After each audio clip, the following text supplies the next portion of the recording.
इस कम्युनिटी ने पार्टीशन के बाद जीरो से स्टार्ट किया था और आज इंडिया की बहुत बड़ी इकोनॉमी इन पे डिपेंडेंट है।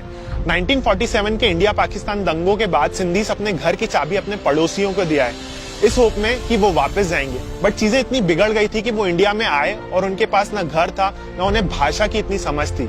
महाराजा कच्छ ने 15,000 एकड़ जमीन सिंधु रीसेटलमेंट कॉर्पोरेशन को दान में दी थी, पर सिंधियों की बदनसीबी थी कि अचानक सरकार ने राजाओं द्वारा संपत्ति रिश्तेदारों को दान करने से बचाने के लिए दान पात्र कानून बनाकर इसे अमान्य कर दिया और कानूनी लड़ाई लड़ते लड़ते इतना वक्त बीत गया था कि सिंधी भारत की अलग अलग जगहों में बस गए और इन्होंने जीरो से, बिल्कुल स्क्रैच से, बिना किसी की मदद लिए अपने बिजनेस को स्टार्ट किया और आज सिंधीस ने भारत को एक अच्छा प्राइम मिनिस्टर दिया जो कि लाल कृष्ण आडवाणी थे।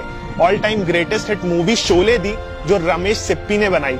इंडिया के बेस्ट फिल्म डायरेक्टर दिए राजकुमार हिरानी। लीडिंग एक्टर्स दिए रणवीर सिंह एंड गोविंदा।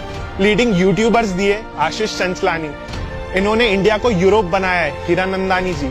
वर्ल्ड का स्नूकर चैंपियन दिया है पंकज आडवाणी जी। और ये बात बताते हुए मुझे गर्व हो रहा है कि ना सिंधीज ने आज तक किसी अपने अलग स्टेट की डिमांड की, न किसी गवर्नमेंट स्कीम की। ये लोग इंडिया आए और पानी के ग्लास में शक्कर की तरह घुल गए। And I am proud to be Sindhi. आप सबको मेरे सिंधी परिवार की तरफ से चेटी चंड की लख लख बधाइयां। जय झूलेलाल।